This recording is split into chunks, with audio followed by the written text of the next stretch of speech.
ఒక little story page 4. ఒక నది తన మార్గంలో వెళ్తూ ఉంటుంది.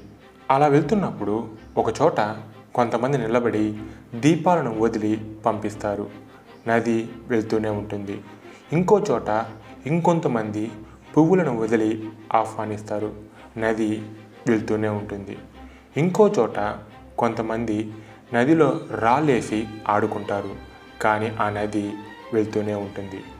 So moral of the story, ఆ నదిలాగే మన జీవితం కూడా. మనల్ని ప్రేమించే వాళ్ళు ఉంటారు, ద్వేషించే వాళ్ళు ఉంటారు, కొట్టే వాళ్ళు ఉంటారు, మోసం చేసే వాళ్ళు ఉంటారు, అలాగే ఎదిరించే వాళ్ళు ఉంటారు.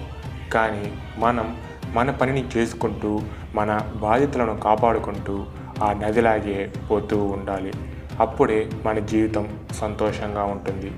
So go to work on silent.